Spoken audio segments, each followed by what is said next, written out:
Assalamualaikum warahmatullahi wabarakatuh. Selamat siang, Pak Sparta. Kami dari kelompok 3 akan membahas tempat. Untuk yang pertama, soal E47. Soalnya yaitu akuntan with the response to corporation mengumpulkan informasi berikut dari catatan perusahaan sebagai dasar untuk laporan laba rugi untuk tahun yang berakhir pada tanggal 31 Desember 2019. Akuntan Witherspoon Su Corporation mengumpulkan informasi berikut dari catatan perusahaan sebagai dasar untuk laporan laba rugi untuk tahun yang berakhir pada tanggal 31 Desember. Untuk instruksinya, yang pertama, siapkan laporan laba rugi komprehensif menggunakan laporan gabungan. Yang untuk yang B, siapkan laporan laba rugi komprehensif menggunakan 2 pernyataan. Kemudian yang C, format mana yang Anda sukai dan jelaskan.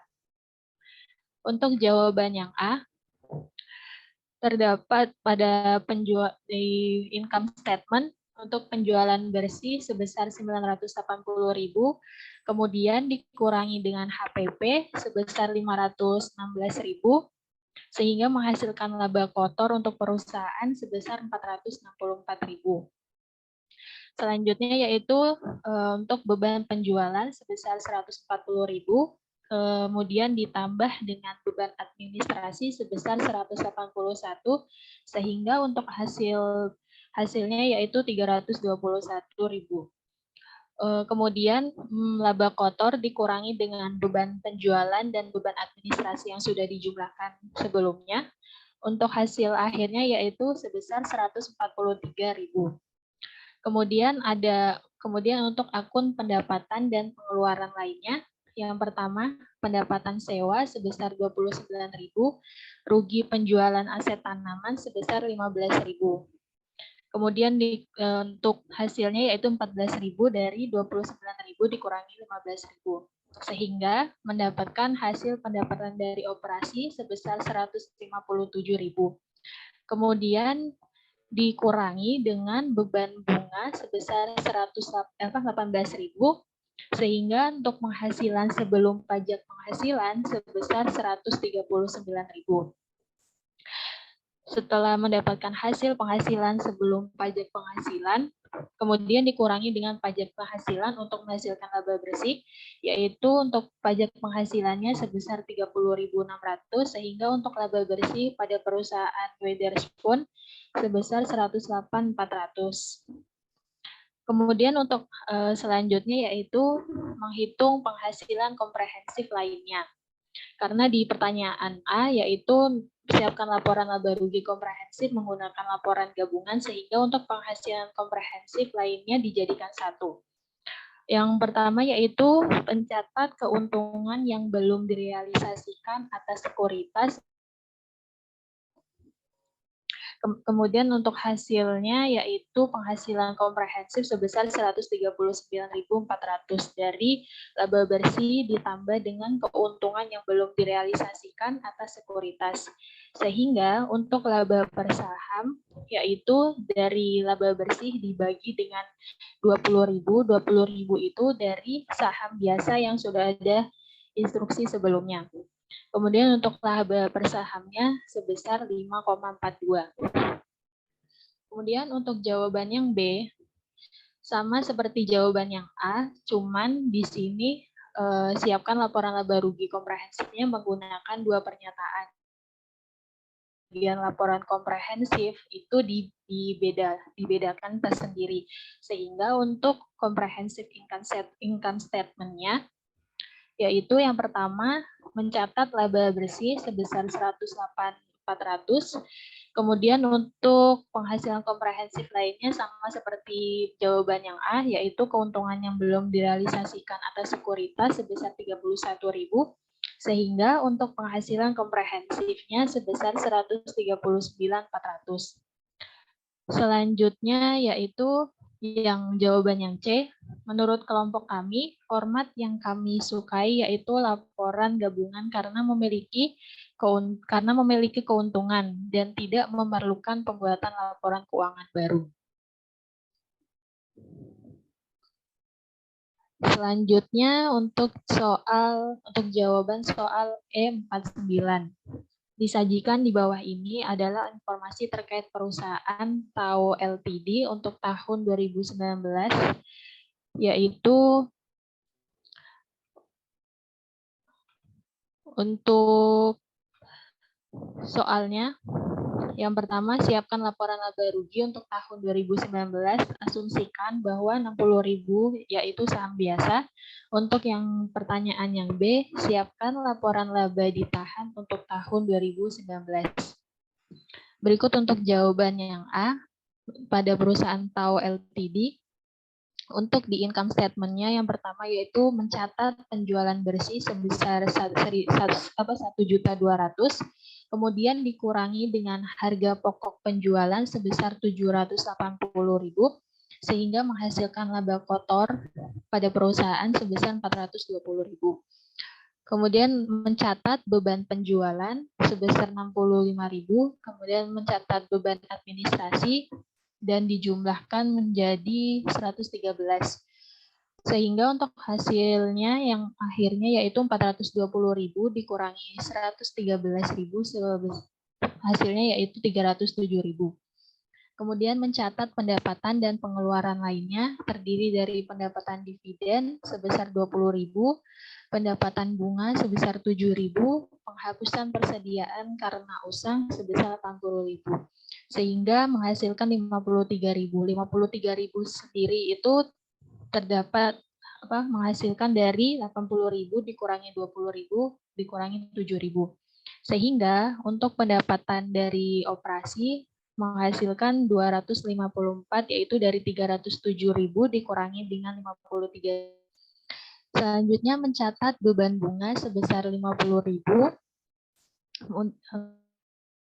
penghasilan sebelum pajak penghasilan sebesar 204.000, kemudian mencatat pajak penghasilan yaitu dari 204.000 dikali 34%, 34%-nya dapat dari informasi pada soal, sehingga untuk hasil pajak penghasilannya sebesar 69.360, sehingga menghasilkan laba bersih perusahaan sebesar 134.640.000. Untuk laba per saham pada perusahaan TAO Ltd yaitu sebesar 2,24 dari 134.640 dibagi dengan 60.000. Kemudian untuk jawaban yang B, yaitu TAO Ltd mencatat return earning statement atau laba ditahan. Yang pertama yaitu laba ditahan pada tanggal 31 Desember 2018 sebesar 980.000.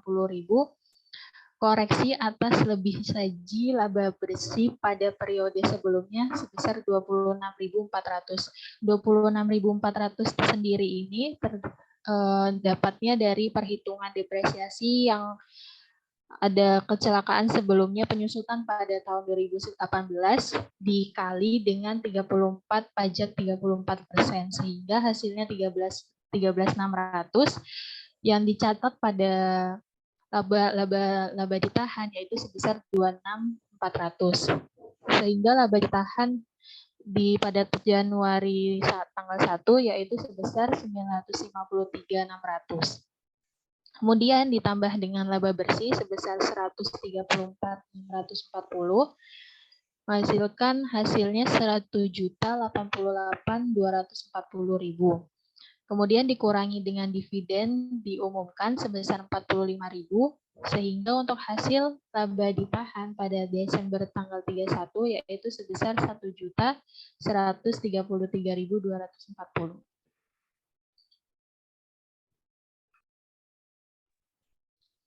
Selanjutnya saya akan menjelaskan soal P45. Jadi di sini kita disuruh untuk membuat laporan laba rugi dan laporan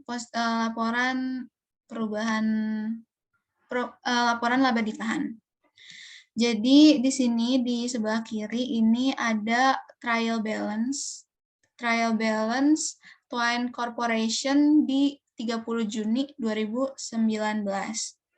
Nah, selanjutnya di sini ada informasi tambahan. Jadi laba ditahan 1 Juli 2019 itu sebesar 337 dan saham biasa sebesar 8 dan saham biasa itu saham beredarnya itu sebesar 80.000 dolar. Selanjutnya di sini kita langsung buat laporan laba rugi. Jadi penjualannya itu sebesar 1.578.500 dolar. Kemudian dikurang dengan diskon penjualan dan juga retur penjualan. Sehingga jadi diskon dan returnya itu ditambah terlebih dahulu sehingga menghasilkan 93.450. Nah, untuk mencari penjualan bersihnya itu jadi penjualan dikurang dengan diskon penjualan dikurang dengan retur dan potongan penjualan sehingga menghasilkan 1.485.050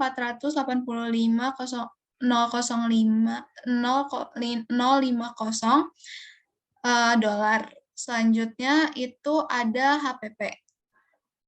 Nah, HPP ini dapat dari trial balance-nya sebesar 896.770 dolar. Kemudian cari laba bersihnya itu jadi 1.485 dikurang dengan 896 sehingga menghasilkan laba kotornya itu 588.280. Kemudian kita masuk ke beban di penjualan. Jadi di trial balance ini ada untuk penjualan dan ada untuk administrasi. Jadi yang pertama kita cari dulu untuk yang penjualan. Nah, penjualan ini ada komisi penjualan sebesar 97.600, kemudian beban gaji dan upah sebesar 56.260, kemudian biaya perjalanan yang penjualan itu sebesar 28.930, kemudian biaya pengiriman atau freight out itu 21.400, biaya hiburan 408.20, biaya telepon dan internet bagian penjualan itu 9.030, biaya pemeliharaan dan perbaikan bagian penjualan itu sebesar 6.200, beban penyusutan untuk peralatan penjualan itu sebesar 4.980, beban piutang tak tertagih bagian penjualan itu sebesar 4.850 dan beban penjualan lain-lain itu sebesar 4.715. Nah, kemudian beban-beban dari penjualan tersebut ditambah sehingga menghasilkan 248.785. Kemudian untuk bagian administrasi itu ada bebannya juga. Yang pertama ada beban biaya pemeliharaan dan perbaikan bagian administrasi itu sebesar 9130, beban pajak properti sebesar 7320, beban penyusutan perabot dan peralatan kantor itu 7250, biaya persediaan 3450 dan biaya telepon dan internet bagian administrasi itu 2820 dan biaya kantor sebesar 6.000. Selanjutnya biaya beban administrasi ini ditambah sehingga menghasilkan 35.970. Selanjutnya ada beban dan pendapatan lain-lain. Nah, itu ada dari pendapatan dividen sebesar 38.000, kemudian pendapatan dari operasi sebesar 341.520 dan beban bunga sebesar 18.000. Selanjutnya ada pendapatan sebelum PPh-nya itu tinggal ditambah.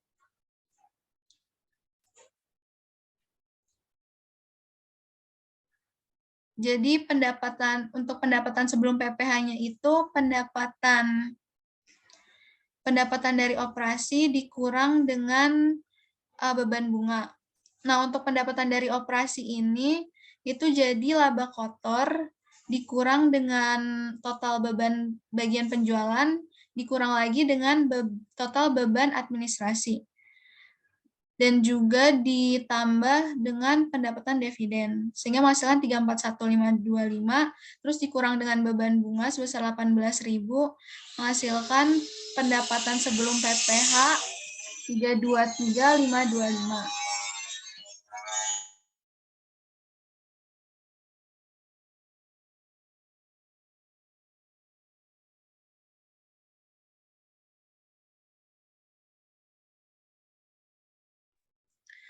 Selanjutnya kita masukin pajak penghasilannya, itu dari sini beban pajak penghasilan 102, beban pajak penghasilan 102, kemudian pendapatan sebelum PPh dikurangi dengan pajak penghasilannya, jadi laba bersihnya itu sebesar 221.525. Nah, laba per sahamnya itu didapat dari laba bersih dikurang dengan dividen pada saham preferen, kemudian dibagi dengan 80.000 itu didapat dari saham biasa yang ada di informasi tambahan. Selanjutnya kita disuruh untuk membuat laporan laba ditahan. Jadi laba ditahan 1 Juli 2019 yang dilaporkan itu 337. Nah, 337 itu dapat dari informasi tambahan laba ditahan 1 Juli 2019 sebesar 337, terus ada koreksi pengurangan penyusutan setelah dikurangi pajak sebesar 17.700, itu didapat dari trial balance. Dapat dari trial balance yang ini. Terus ada laba ditahan 1 Juli 2019 yang telah disesuaikan. Jadi yang laba ditahan awal dikurang dengan koreksi pengurangan setelah dikurangi pajak, jadinya sebesar 319.300. Kemudian dimasukin laba bersihnya, yaitu yang di bawah sini, yang 221.525.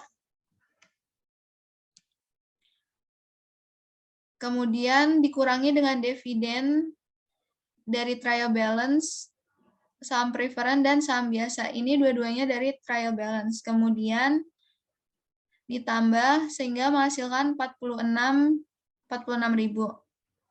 Kemudian untuk laba ditahan 30 Juni 2010 itu tinggal laba ditahan 1 Juli 2009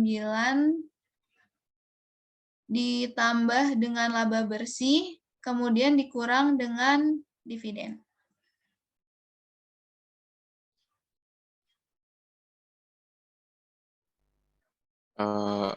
Nama saya Fitar Ahmad Kadafi. Sini saya akan menjawab soal dari problem P47. Nah, di instruksi yang A itu disuruh menyiapkan laporan laba ditahan yang dikoreksi. Di sini ada Akadian Corp atau perusahaan Akadian earning statement untuk periode berakhir tanggal 31 Desember 2010. Di sini ada laba ditahan tanggal 1 Januari yang dilaporkan sebesar $257.600. Lalu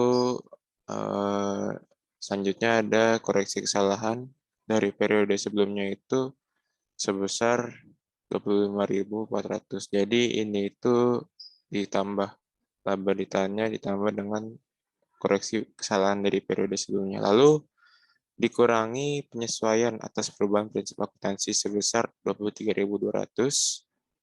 Nah, jadi hasilnya itu menghasilkan laba ditahan pada tanggal 1 Januari sesudah penyesuaian atau setelah di-adjust. Sebesar hasilnya itu 259.800, lalu ditambah laba bersih sebesar 52.300. 52.300 itu dari laba bersih yang disoal sebesar 84.500 ditambah laba dari penjualan investasi sebesar 41.200, lalu ditambah lagi 21.600 dari pengambilan dana, dikurangi 35.000 dari rugi pada operasional yang dihentikan, dikurangi lagi 60.000 dari penghapusan goodwill. Nah, jadi menghasilkan laba bersih sebesar 52.300 dikurangi dividen yang diumumkan. sebesar 32.000, menghasilkan laba ditahan pada tanggal 31 Desember sebesar 280.100 dolar. Lalu yang B, suruh menyatakan pos-pos yang tidak muncul dalam laba ditahan yang dikoreksi, lalu menampilkan pernyataannya. Yang pertama, ada keuntungan penjualan investasi di bagian dari laporan laba rugi. Keuntungan ini harus ditampilkan di bawah pendapatan dan beban lain atas pendapatan tersebut. Lalu yang kedua, ada pengembalian dana untuk litigasi dengan pemerintah atau with government di bagian laporan laba rugi. Pengembalian dana ini harus ditunjukkan di bawah pendapatan dan pengeluaran lain pada laporan laba rugi. Lalu yang ketiga, rugi atau loss di dalam operasi yang dihentikan atau discontinue operation pada bagian dari laporan laba rugi. Mengikuti judul pendapatan dari operasi yang berkelanjutan. Yang terakhir ada penghapusan goodwill di laporan laba rugi. Penghapusan harus ditampilkan di bawah pendapatan dan beban lain atas pendapatan tersebut. Mungkin sekian dari kelompok kami. Kurang lebihnya mohon maaf. Wassalamualaikum warahmatullahi wabarakatuh.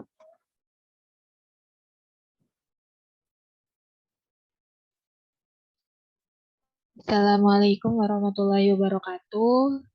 Selamat siang Bapak Sparta. Kami dari kelompok 3 akan mempresentasikan tentang Statement of Financial Position dan Statement of Cash Flow yang beranggotakan yang pertama yaitu Scholastica Anabel, yang kedua Rafito Rahmat Kadafi, dan yang ketiga saya sendiri yaitu Fadilatul Maulida Jamrudin.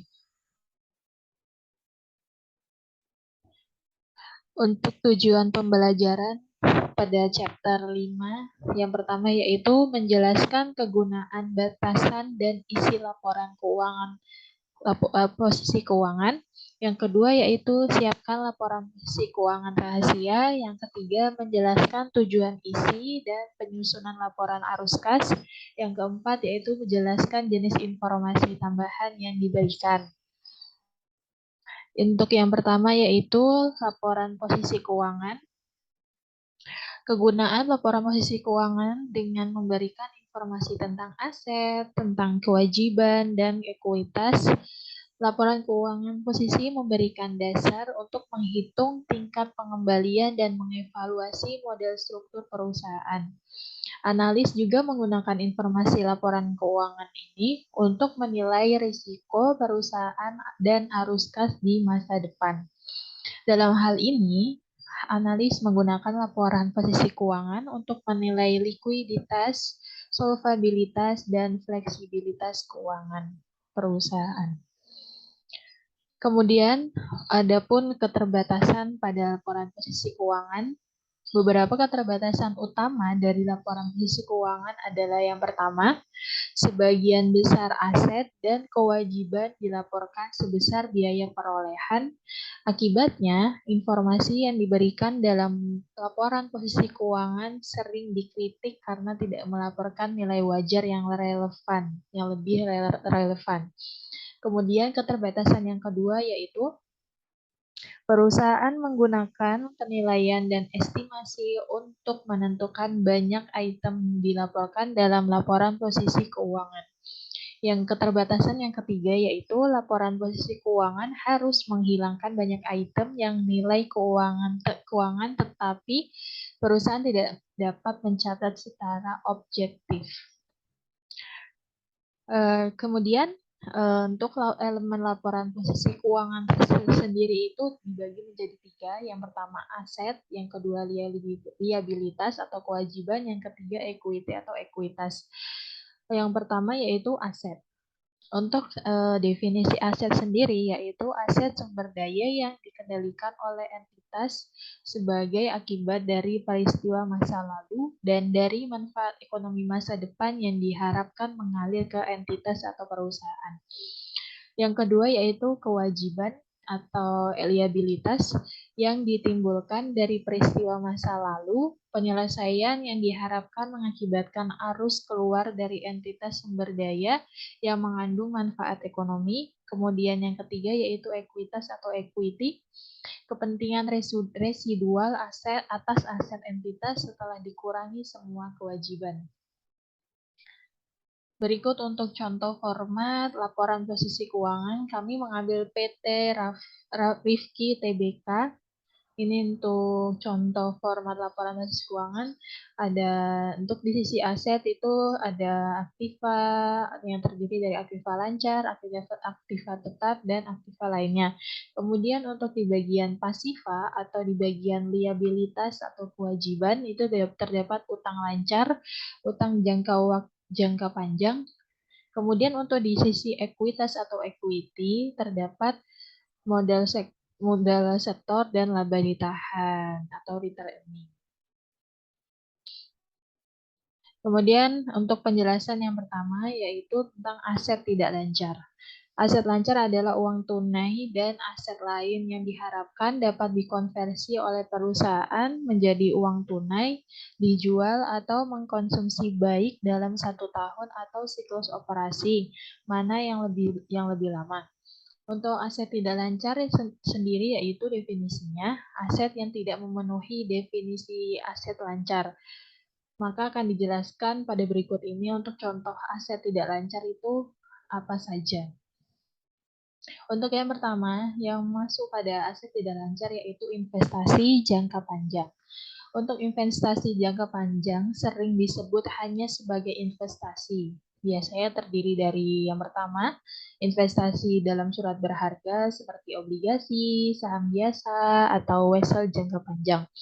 Untuk yang kedua yaitu investasi dalam aset berwujud yang saat ini tidak digunakan dalam operasi seperti tanah diadakan untuk spekulasi. Kemudian yang ketiga yaitu investasi yang disisihkan dalam dana khusus seperti dana pelunasan, dana pensiun, atau dana perluasan pabrik. Untuk yang keempat yaitu investasi pada anak perusahaan yang tidak dikonsolidasi atau perusahaan asosiasi. Kemudian selanjutnya untuk yang termasuk aset tidak lancar yaitu properti, pabrik, dan peralatan. Properti, pabrik, dan peralatan adalah aset berwujud berumur panjang yang digunakan secara teratur untuk operasi bisnis. Aset ini terdiri dari properti fisik seperti tanah, bangunan, mesin, furnitur, peralatan, dan sumber daya yang terbuang seperti mineral atau air. Dengan pengecualian tanah, perusahaan baik terdepresiasi misalnya bangunan atau menipis misalnya minyak cadangan aset ini. Selanjutnya yaitu penjelasan tentang aset tidak berwujud. Aset tidak berwujud tidak memiliki substansi fisik dan bukan merupakan instrumen keuangan seperti paten, hak cipta, waralaba, niat baik, merek dagang, nama dagang, dan daftar pelanggan. Tak berwujud dapat mewakili sumber daya ekonomi yang signifikan, namun keuangan analis sering mengabaikannya karena penilaiannya sulit. Penelitian dan pengembangan biaya-biaya dibebankan pada saat terjadinya kecuali untuk biaya pengembangan tertentu, yaitu yang pertama, untuk biaya pengembangan tertentu dikapitalisasi ketika kemungkinan besar proyek pengembangan akan menghasilkan masa depan manfaat ekonomi. Kemudian yang kedua yaitu membahas tentang aset lancar.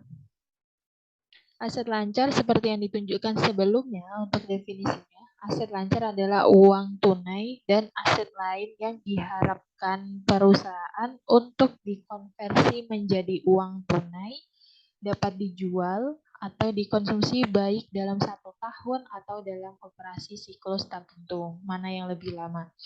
Siklus operasi adalah waktu rata-rata antara saat perusahaan memperoleh bahan dan perlengkapan dan ketika menerima uang tunai untuk penjualan produk. yang memperoleh bahan dan persediaan. Contohnya seperti operasional bisnis, pembiayaan, ataupun investasi. Kemudian ada penjelasan tentang piutang atau account receivable. Perusahaan harus dengan jelas mengidentifikasi kerugian yang diantisipasi karena tidak tertagih, jumlah dan sifat dari setiap piutang non-usaha, dan setiap piutang yang digunakan sebagai jaminan. Kategori utama dari piutang harus ditunjukkan pada laporan posisi keuangan atau catatan terkait. Untuk piutang yang timbul dari luar biasa transaksi seperti penjualan properti atau penjualan kepada rekanan atau karyawan, perusahaan harus secara terpisah mengklasifikasikan ini sebagai jangka panjang, kecuali jika penagihan diharapkan dalam 1 tahun. Selanjutnya yaitu biaya dibayar di muka. Ya, sebuah perusahaan memasukkan biaya dibayar di muka dalam aset lancar jika akan menerima manfaat, biasanya tentang layanan, dalam 1 tahun atau siklus operasi perusahaan, mana yang lebih lama.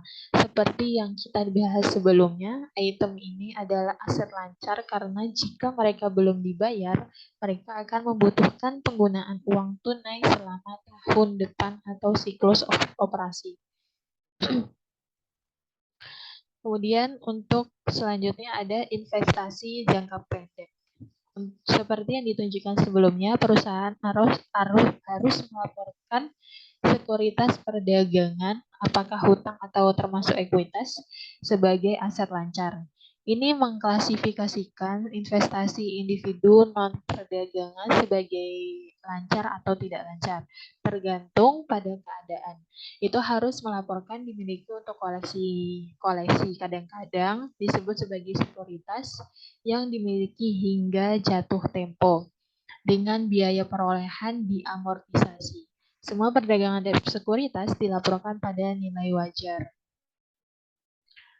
Untuk selanjutnya yaitu tentang cash. Cash umumnya dianggap terdiri dari mata uang dan giro. Uang tersedia sesuai permintaan di lembaga keuangan. Setara kas atau cash equivalent bersifat jangka pendek, investasi yang sangat liquid yang akan jatuh tempo dalam waktu 3 bulan atau kurang. Sebagian besar perusahaan gunakan keterangan kas atau setara kas dan mereka menunjukkan bahwa jumlah ini mendekati nilai wajar. Selanjutnya yaitu tentang ekuitas.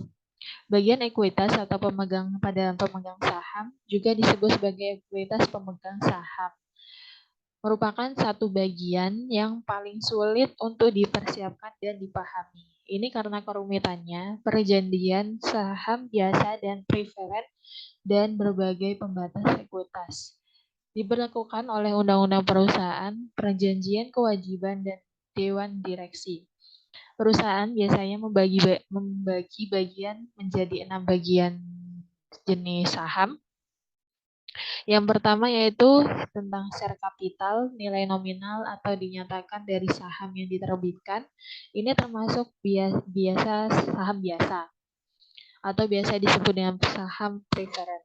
Yang kedua yaitu saham share premium, kelebihan jumlah yang dibayarkan di atas nilai nominal atau dinyatakan pada nilai. Kemudian ada laba ditahan atau returning, laba perusahaan yang tidak dibagikan. Kemudian ada akumulasi penghasilan komprehensif lainnya, jumlah keseluruhan dari pos pendapatan komprehensif lainnya.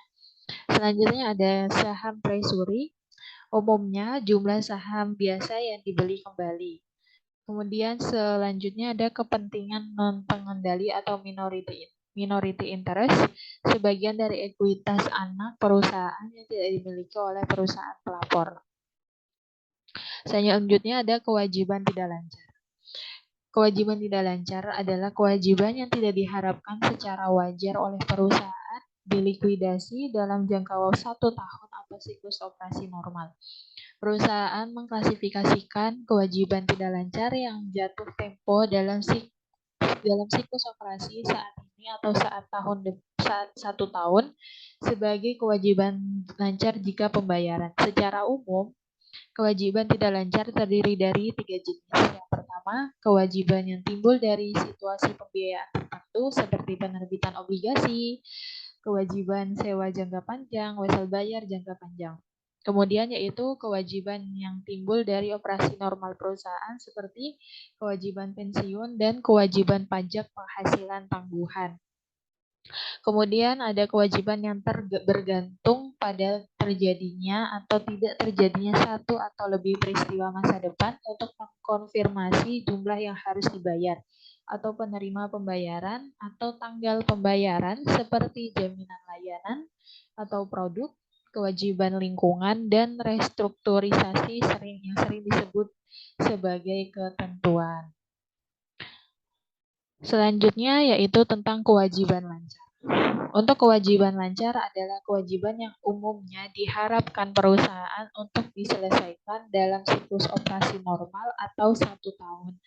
Mana yang lebih lama? Konsep pada kewajiban lancar ini meliputi yang pertama, hutang yang dihasilkan dari perolehan barang dan jasa akun utang gaji dan upah, utang pajak penghasilan, dan sebagainya. Yang kedua yaitu koleksi yang diterima di muka untuk pengiriman barang atau pelaksanaan layanan, seperti pendapatan sewa yang diterima di muka atau pendapatan langganan yang belum merupakan pendapatan. Kemudian yang ketiga yaitu kewajiban lain yang likuidasinya akan terjadi dalam siklus operasi atau 1 tahun seperti porsi obligasi jangka panjang yang harus dibayar pada periode berjalan, kewajiban jangka pendek yang timbul dari pembelian peralatan atau estimasi kewajiban seperti sebagai kewajiban jaminan. Seperti yang ditunjukkan sebelumnya, kewajiban yang diestimasi sering disebut dengan sebagai ketentuan. Berikut untuk contoh statement of financial yang lebih terinci setelah saya jelaskan penjelasan definisi masing-masing akun. Yang pertama itu ada aktiva lancar, terdiri dari cash, piutang, persediaan barang, biaya dibayar di muka, uang muka pembelian. Untuk di sisi aktiva lancar terdapat tanah dan gedung kantor, akumulasi penyusutan atau depresiasi. Kemudian untuk di sisi pasifannya, untuk di pasifa lancar terdapat hutang pembelian, hutang pajak, pendapatan diterima di muka. Untuk di sisi pasifa lancar atau liabilitas lancar terdapat hutang tidak lancar. Kemudian untuk di sisi ekuitas, modal saham, laba ditahan tahun lalu, laba ditahan tahun ini, laba berjalan bulan ini, sehingga menghasilkan untuk di sisi sebelah kiri, sisi aset, harus seimbang, harus balance dengan sisi pasifa dan ekuitas. Baik, selanjutnya akan dilanjutkan oleh teman saya, yaitu Skolastika.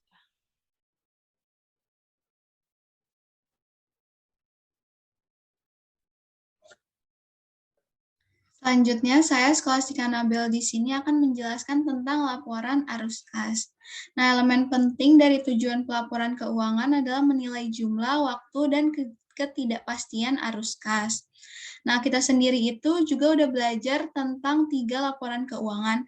Yang pertama ada laporan laba rugi untuk mengukur kinerja dan mengevaluasi kinerja perusahaan lewat laporan laba rugi. Jadi, apakah perusahaan ini mengalami laba atau rugi bisa kita lihat dari laporan laba rugi tersebut. Nah, selanjutnya yang kedua, kita juga sudah mempelajari tentang laporan perubahan ekuitas. Itu menunjukkan jumlah kas yang digunakan untuk membayar dividen atau membeli saham treasury. Yang ketiga, kita juga sudah belajar laporan posisi keuangan. Nah, itu untuk menunjukkan aset apa yang diperoleh atau dilepaskan perusahaan dan kewajiban apa yang telah dikeluarkan atau dilikuidasi oleh perusahaan. Nah, tetapi dalam laporan keuangan tersebut tidak ada satupun yang membahas tentang arus kas yang masuk dan yang keluar. Oleh karena itu, IASB ini membutuhkan laporan arus kas.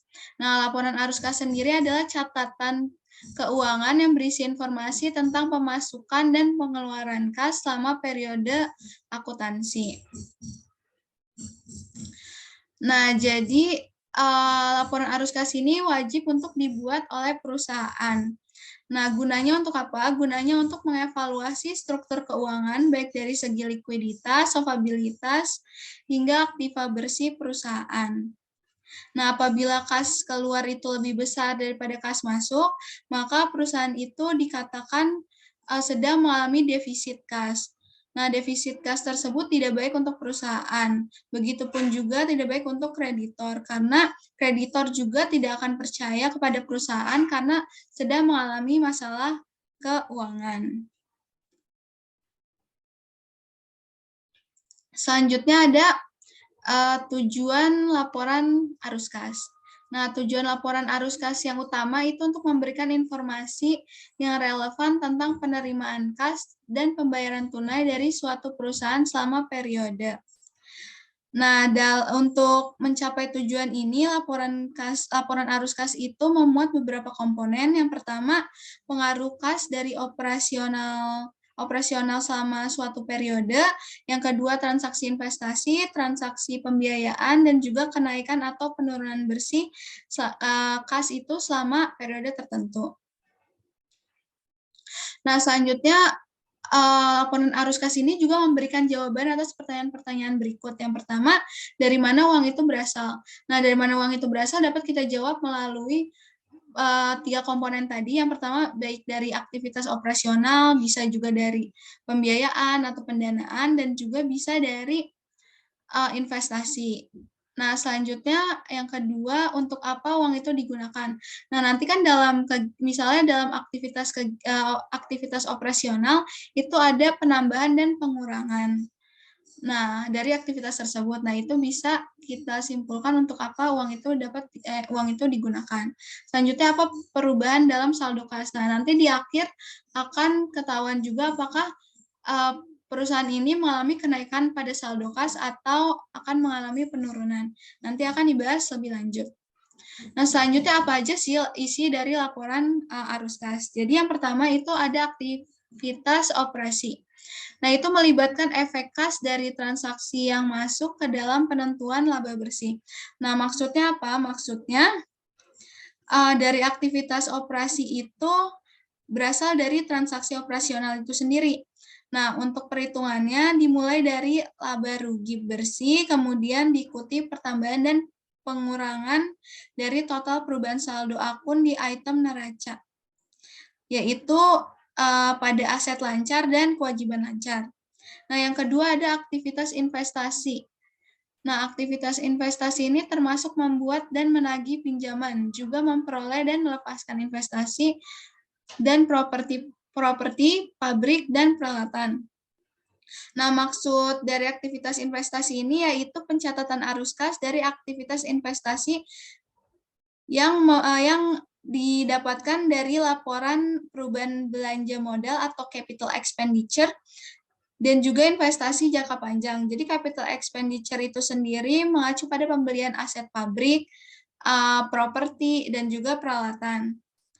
Nah, sedangkan investasi jangka panjang itu mengacu pada instrumen ekuitas dan hutang perusahaan lain. Selanjutnya ada aktivitas pendanaan, itu melibatkan pos kewajiban dan ekuitas. Mereka termasuk memperoleh sumber daya dari pemilik dan memberi mereka pengembalian investasi dan meminjam uang dari kreditur dan membayar kembali jumlah yang dipinjam. Nah, jadi aktivitas pendanaan ini disebut juga sebagai aktivitas pembiayaan.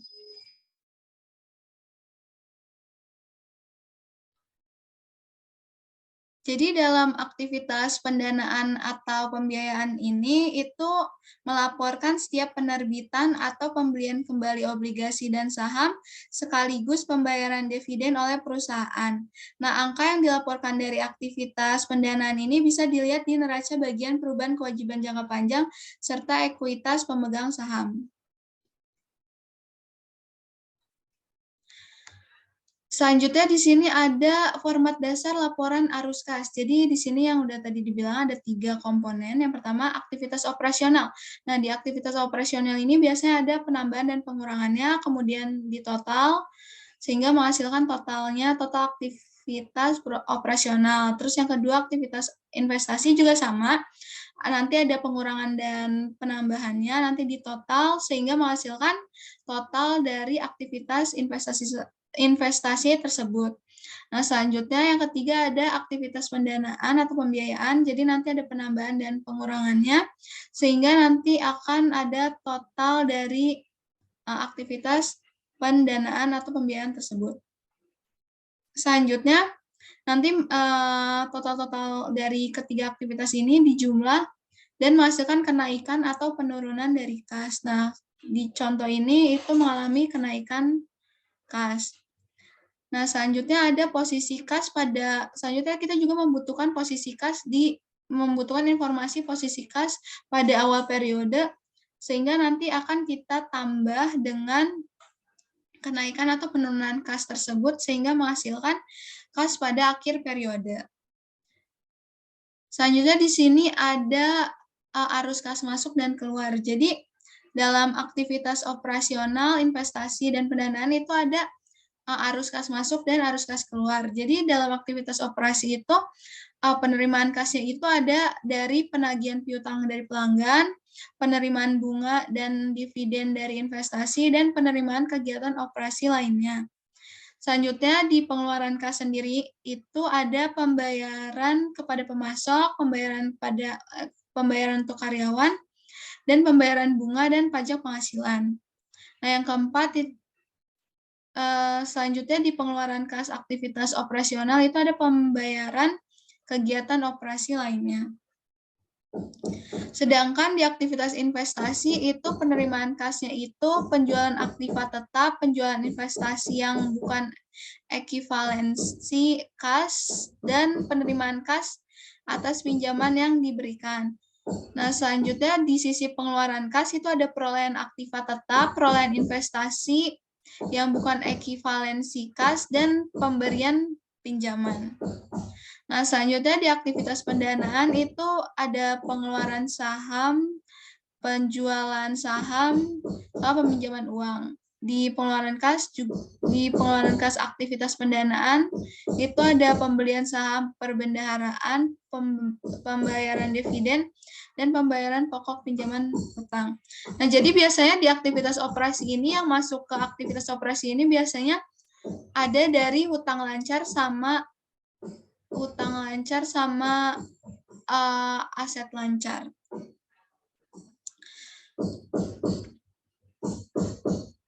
Selanjutnya ada sumber laporan arus kas. Nah, jadi arus kas ini mempunyai 3 sumber. Yang pertama itu ada laporan posisi keuangan komparatif. Jadi nanti laporan posisi keuangannya bakal ada 2 gitu. Jadi ada kayak perbandingan gitu. Jadi ada yang awal periode sama yang akhir nanti kita kurangi gitu. Nanti ketemu hasil dia itu meningkat atau menurun. Dari misalnya kan kalau di laporan keuangan ada kas nih, ada piutang. Misalnya piutangnya nanti dikurang terus hasilnya piutang itu mengalami kenaikan atau penurunan. Selanjutnya ada laporan laba rugi. Saat ini itu kita akan ambil di laba bersihnya, kemudian data transaksi yang dipilih. Nah, data transaksi yang dipilih itu biasanya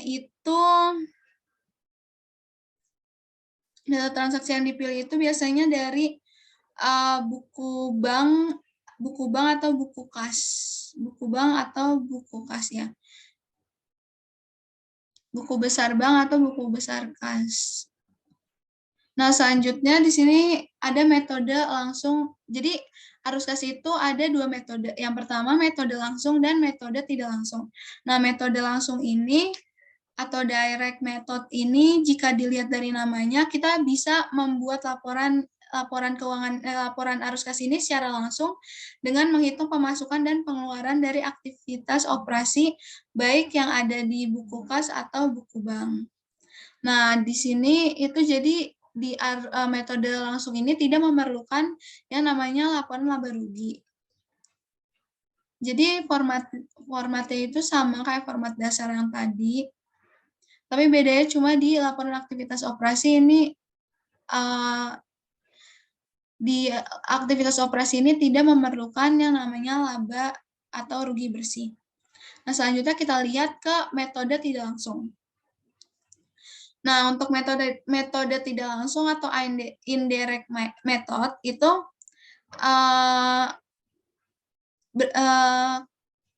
ketika kita membuat format metode tidak langsung, itu berarti kita harus menggunakan penyelesaian terlebih dahulu. Jadi dengan cara menyesuaikan laporan laba rugi dengan laporan keuangan laporan keuangan perbandingan, atau dengan membuat rekonsiliasi antar laba yang dilaporkan. Nah, jadi bedanya sama yang langsung tadi kan yang di sini nggak ada laporan laba rugi di langsung. Nah, sedangkan di tidak langsung itu ada laporan laba rugi karena kita mempunyai sumber, yaitu laporan laba rugi sama laporan keuangan komparatif tadi. Laporan posisi keuangan komparatif tadi. Nah, untuk formatnya semua sama, cuma bedanya ada di laporan di arus kas yang dari aktivitas operasional di laba ruginya aja yang beda. Nah, di sini ada ilustrasi. Jadi kita pada tanggal 1 Januari 2019 di tahun pertama operasinya, Telemarketing Inc. itu menerbitkan 50.000 saham biasa dengan nilai nominal $1 untuk 50.000 tunai. Perusahaan menyewakan ruang kantor, furniture, dan peralatan telekomunikasi dan melakukan layanan pemasaran.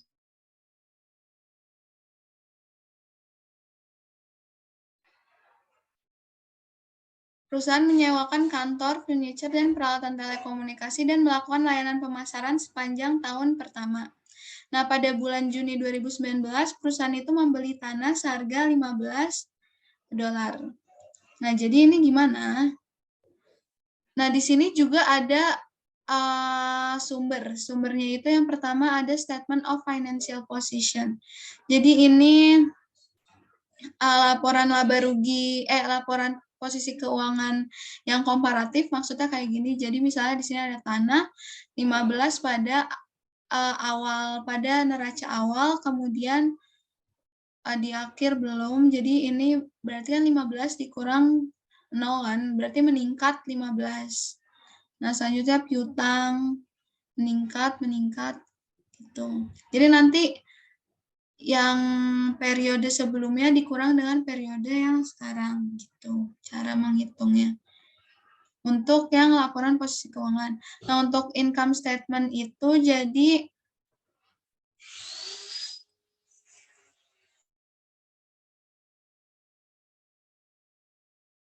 nah, selanjutnya di sebelah kanan ini ada laporan laba rugi. Nah, laporan laba rugi seperti biasanya kita menggunakan laba bersih yang setelah dikurangi dengan PPh. Jadi kita pakai yang $39. Di sini juga ada informasi tambahan, yaitu dividen sebesar 14 setelah dibayarkan selama tahun tersebut. Nah, di sini ada cara membuat laporan arus kas. Jadi, yang pertama kita menentukan kas bersih yang disediakan oleh aktivitas operasi. Jadi, aktivitas operasi nanti kita hitung berapa penambahan dan pengurangannya. Kemudian, yang kedua, kita menentukan kas bersih yang disediakan oleh aktivitas investasi dan pendanaan. Sama kayak yang di atas tadi, kita nanti menghitung pengurangan dan penambahan dari investasi dan pendanaan perusahaan tersebut. Nah, yang ketiga, menentukan perubahan kenaikan atau penurunan kas selama periode tersebut. Jadi, nanti setelah kita udah ketemu total aktivitas operasi, investasi sama pendanaan, kita total. Dan kalau misalnya hasilnya minus, berarti itu penurunan kas. Kalau misalnya hasilnya plus, itu berarti kenaikan. Ada kenaikan pada kas. Nah, selanjutnya rekonsiliasi perubahan dengan kas saldo. awal dan saldo akhir. Jadi nanti seperti yang tadi udah saya bilang di awal, jadi nanti kita akan membutuhkan saldo awal kas dan kemudian dikurangi atau ditambah dengan kenaikan atau penurunan dari poin yang ketiga ini. Nah, kas bersih yang disediakan oleh aktivitas operasi adalah penerimaan kas atau pembayaran kas dari aktivitas operasi. Nah, perusahaan itu menentukan dengan laba bersih atau atas dasar akrual menjadi berbasis kas.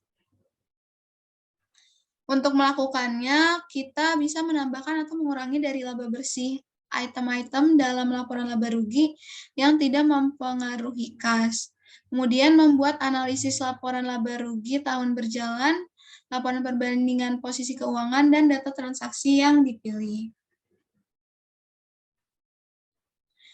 Nah, ini dari laporan posisi keuangan ini, kita akan membuat arus kas yang disebabkan aktivitas operasi.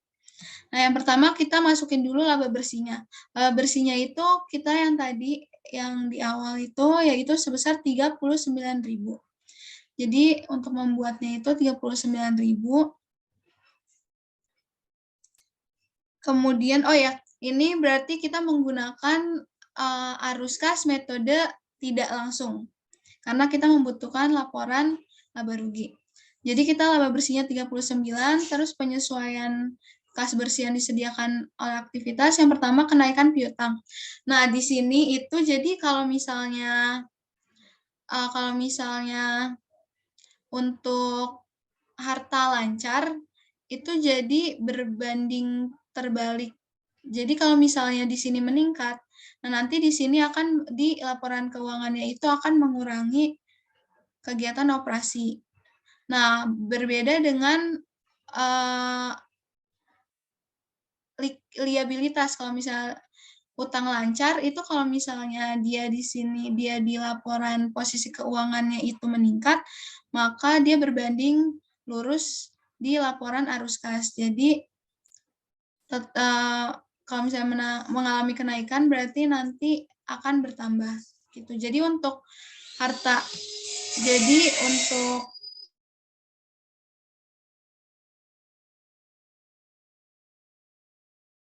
Jadi intinya untuk untuk aset lancar itu berbanding terbalik dengan laporan arus kas. Jadi kalau misalnya di sini di laporan posisi keuangan meningkat, di arus kas akan berkurang. Sedangkan kalau misalnya utang lancar, kalau misalnya di laporan posisi keuangan meningkat, di laporan laba rugi, di laporan arus kas itu akan meningkat juga. Seperti itu. Jadi yang kita gunakan untuk di laporan posisi di aktivitas operasi itu ada piutang dan utang usaha. Jadi kita gunakan nominal yang sudah kita cari yang meningkat atau menurun, increase atau decrease tersebut. Nah, untuk kenaikan piutang itu minus 41 dan kenaikan utang usaha plus.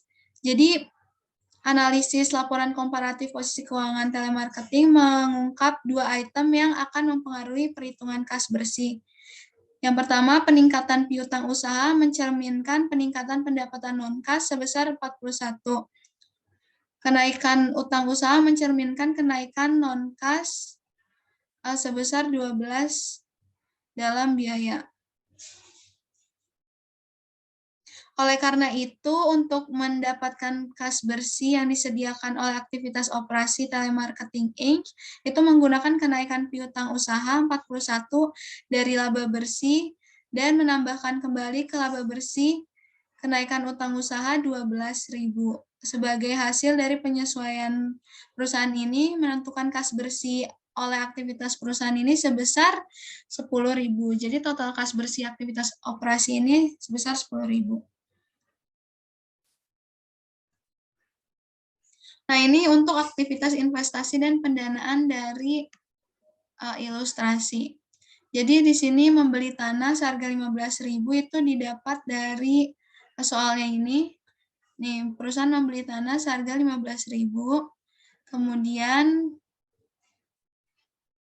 dikeluarkan saham biasa, itu juga dari soal dan membayar 14.000 dividen. Dalam bentuk dividen, nah itu juga dari soal yang tadi di awal. Nah, ini adalah laporan arus kas telemarketing. Jadi di sini kita kan udah ketahui kas bersih dari aktivitas operasi itu sebesar 10.000. Kemudian arus kas dari aktivitas investasi itu ada pembelian tanah. Nah, tadi yang sudah dijelaskan di awal juga, pembelian tanah itu masuk ke investasi sebesar 15.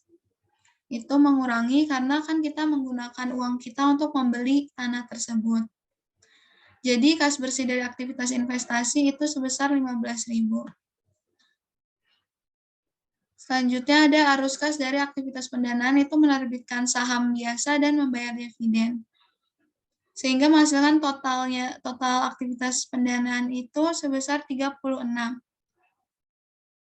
Nah, jadi setelah ditotal semuanya dari kas bersih, aktivitas operasi, investasi, dan pendanaan, mendapatkan hasil 31.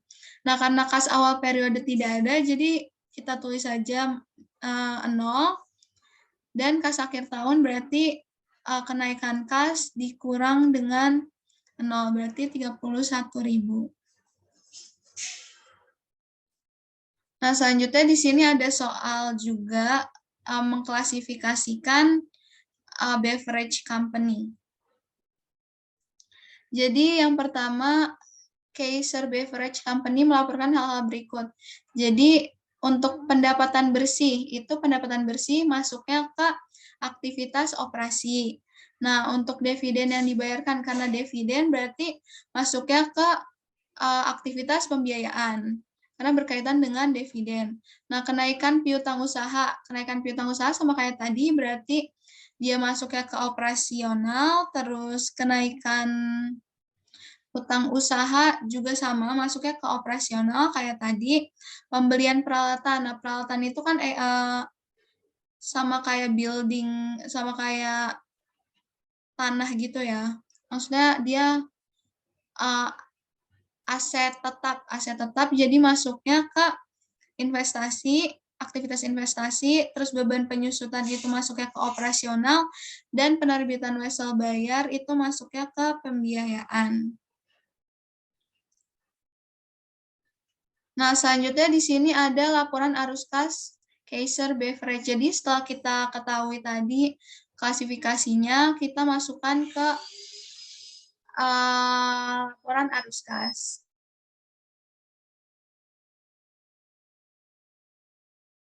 Nah, jadi untuk laporan arus kas,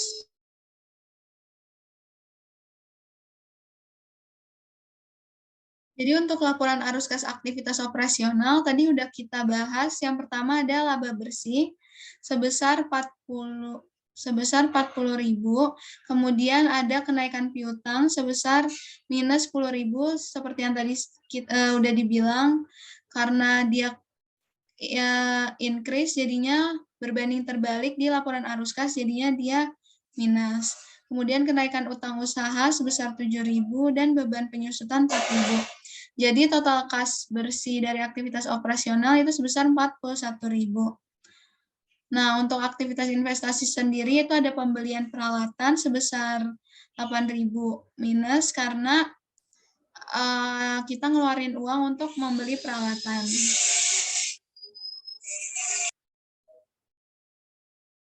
Selanjutnya di aktivitas pendanaan itu ada pembayaran dividen dan hasil dari wesel bayar. Itu totalnya 15.000.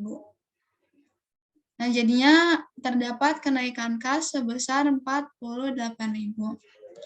Oke, sekian penjelasan dari saya. Selanjutnya akan dijelaskan oleh teman saya, Rafito.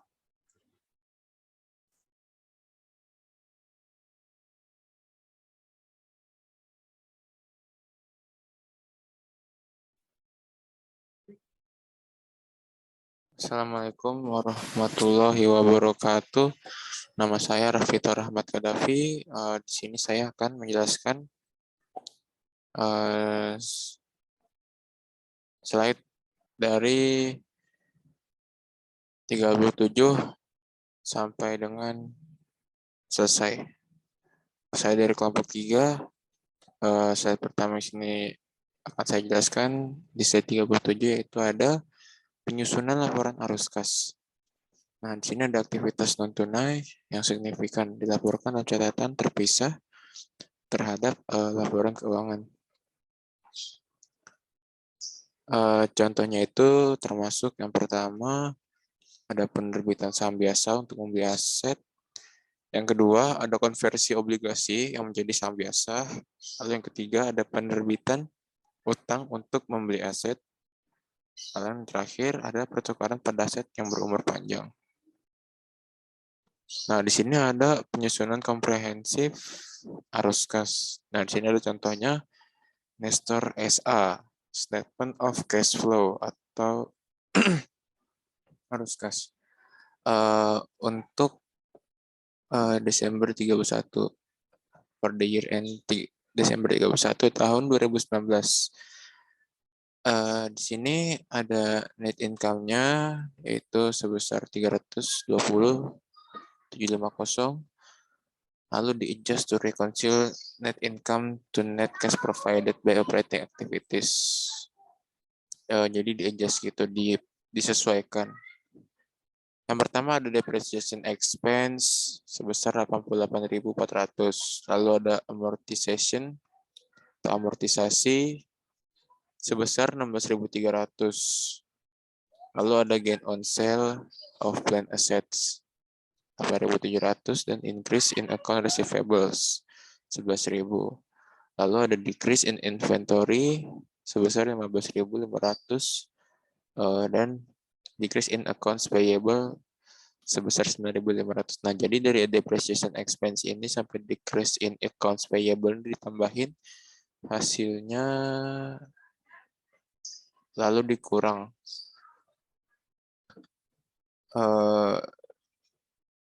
Jadi ada net income-nya itu dikurang dengan depreciation sampai decrease. Lalu ada net cash provided by operating activities sebesar 411.750. Lalu ada cash flow atau arus kas dari investasi, aktivitas investasi. Ada sale of plant asset sebesar 90.500. Lalu ada purchase, pembelian equipment 182.500. Lalu ada purchase of rent 70.000. Nah, di bawahnya itu kan, tadi kan ini kan komprehensif, jadi disatuin gitu. Ada net cash use by investing activities. Itu 162.000 hasilnya. Lalu ada arus kas financing from financing activities. Pertama itu ada payment of cash dividend 19.800. Ada issuance of ordinary shares sebesar 100.000 dan redemption of bonds 50.000. Lalu hasilnya itu menjadi net cash provided by financing activities sebesar 30.200. Jadi payment of cash dividend ditambah redemption of bonds dikurang issuance-nya dikurang payment of cash dividend ditambah redemption of bonds. Hasilnya itu 30.200. Lalu ada cash at beginning of year, ada net increase in cash dulu 279.950.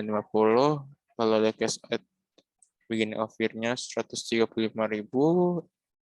Hasilnya itu cash at end of year, yaitu hasilnya 414.950. Selanjutnya ada kegunaan laporan arus kas. Tanpa uang tunai, perusahaan tidak akan bertahan.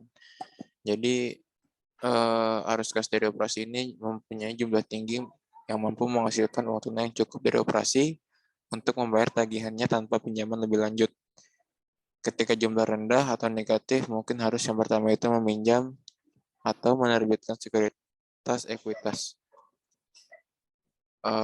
Selanjutnya di sini ada likuiditas keuangan. Rasio menunjukkan kemampuan untuk melunasi kewajiban lancar dari operasi.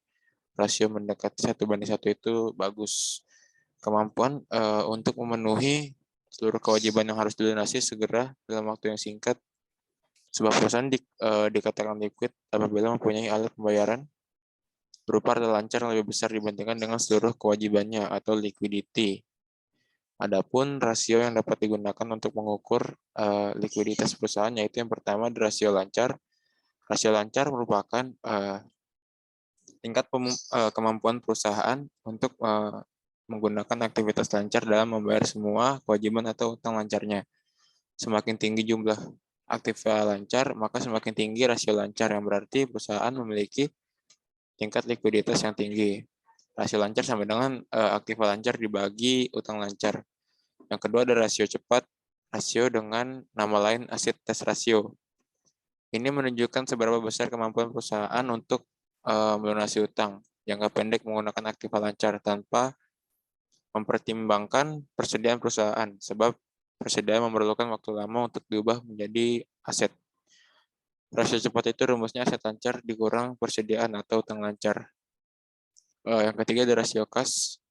Kas dan surat berharga jangka pendek adalah komponen aktiva lancar yang paling siap untuk dicairkan. Rasio kas mengukur likuiditas dari aktiva lancar yang pasti bisa dicairkan menjadi kas. Rasio kas itu rumusnya kas ditambah surat berharga jangka pendek atau utang lancar. Dibagi utang lancar. Ada beberapa fungsi likuiditas perusahaan. Yang pertama, bisa menjadi antisipator dana jika sewaktu-waktu perusahaan memiliki kebutuhan mendadak. Yang kedua, mengukur ketersediaan kas dan setara kas untuk memenuhi utang jangka pendek. Yang ketiga, ada bisa menjadi bahan pertimbangan apakah suatu perusahaan layak untuk menerima suntikan dana dari para pemodal. Selanjutnya ada untuk menjalankan aktivitas bisnis sehari-hari. Lalu bagi pihak perbankan, likuiditas untuk memudahkan nasabah untuk menarik dana, dan lain-lain.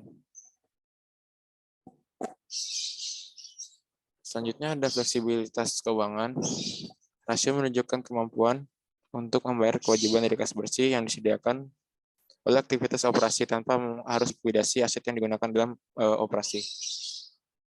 Menurut Bayon, fleksibilitas keuangan adalah tingkat kapasitas dan kecepatan perusahaan untuk mendapat mobilisasi sumber daya keuangannya atau mengambil tindakan secara preventif, reaktif, dan eksploitatif agar dapat memaksimalkan nilai perusahaan.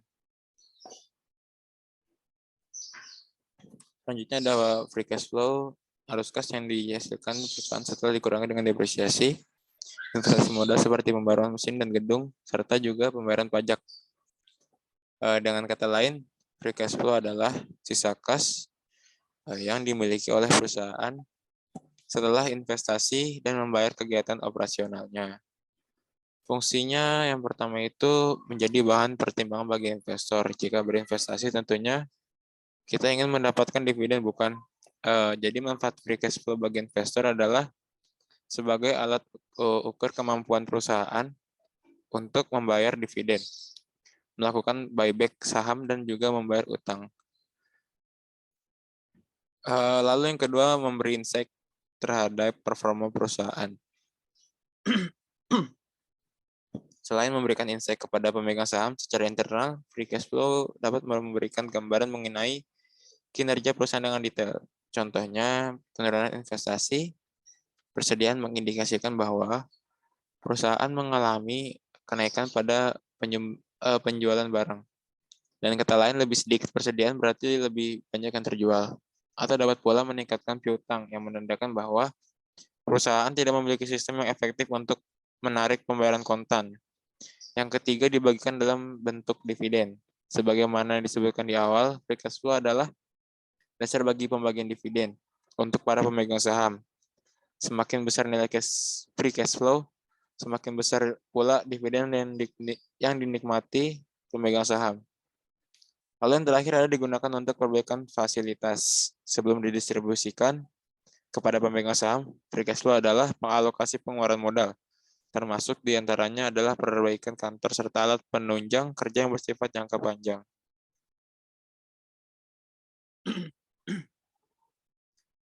Selanjutnya ada Catatan atas laporan keuangan, kebijakan akuntansi, prinsip, dasar, konvensi, aturan, dan praktik khusus yang diterapkan dalam menyiapkan dan menyajikan informasi keuangan. IFRS mengharuskan satu set lengkap dan laporan keuangan disajikan setiap tahun yang terdiri dari laporan posisi keuangan pada akhir periode, yang kedua, laporan laba rugi komprehensif untuk periode yang akan disajikan, baik sebagai satu laporan laba rugi komprehensif, lalu yang ketiga, laporan laba rugi terpisah dan laporan laba rugi komprehensif. Selanjutnya ada laporan perubahan ekuitas dan laporan arus kas dengan catatan yang terdiri dari ikhtisar kebijakan akuntansi signifikan dari dan informasi penjelasan lainnya. Di sini ada contohnya dari inventoris LG Korea dengan perusahaan core. Inventories are set at the lower of cost of market value, with cost being determined by the moving average method or the weighted average method, except for materials in transit, for which cost is determined by the specific identification method when the market value of inventory is not realizable.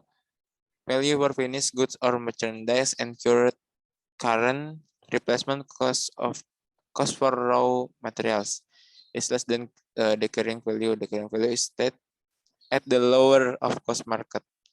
The group applies the lower of cost over market method by group of inventories, and loss on inventory valuation is present as a deduction from inventories and change to cost of sales. The valuation loss is recorded as cost of sales. Lalu bawahnya ada Stora Enso. Intangible asset are set at historical cost and are amortized on a straight line basis over their expected useful lives, which usually vary from 3 to 10 years and up to 20 years for patents. Selanjutnya ada perusahaan Nestle.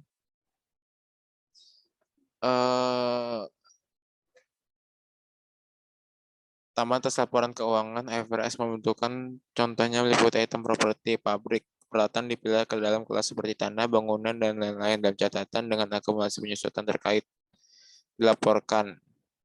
Jadi di sini ada perusahaan Nestle, pencatatan properti seperti pabrik, peralatan, yang di dalamnya itu ada tanah, bangunan, dan lain-lain. Pada tanggal 1 Januari, current retranslation-nya itu 156. Lalu ada capital expenditure, disposals, reclassified as held for sale, lalu ada modification of the scope of consolidation. Nah, jadi di sini ada angka dari akun-akun tersebut. Yang pertama itu ada dari akun land and buildings atau tanah dan bangunan. Lalu ada machinery and equipment, lalu ada tools, furniture, and other equipment. Lalu ada kendaraan, lalu ada total. Lalu selanjutnya ada perusahaan Cadbury.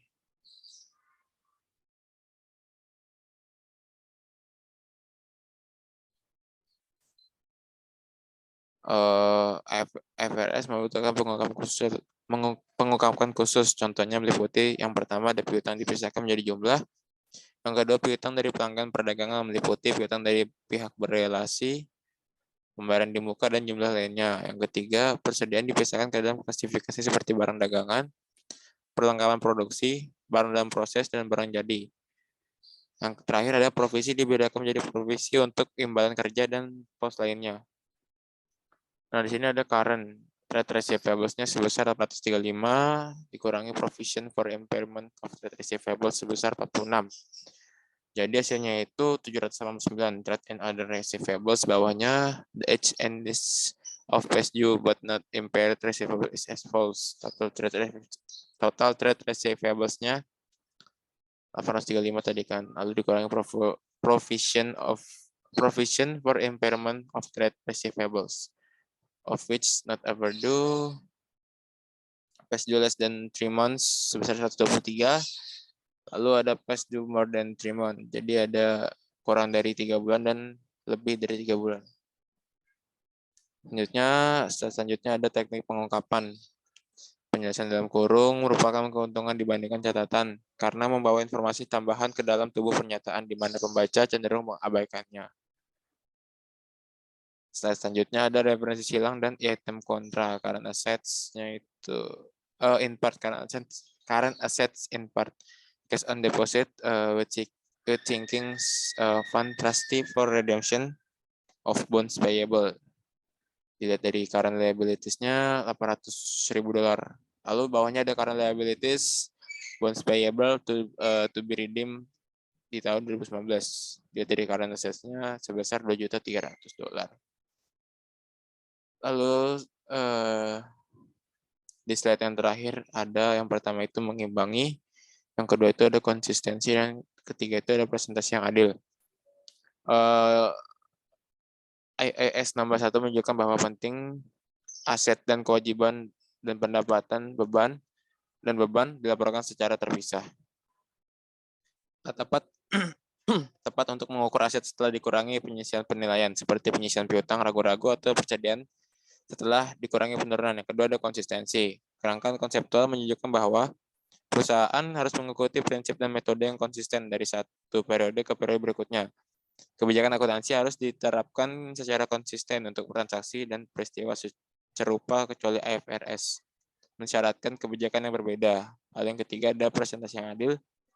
Representasi setiap dari transaksi dan peristiwa menggunakan definisi dan kriteria pengakuan dalam kerangka konseptual. Diasumsikan bahwa penggunaan IFRS dengan pengungkapan yang tepat menghasilkan laporan keuangan yang disajikan secara wajar.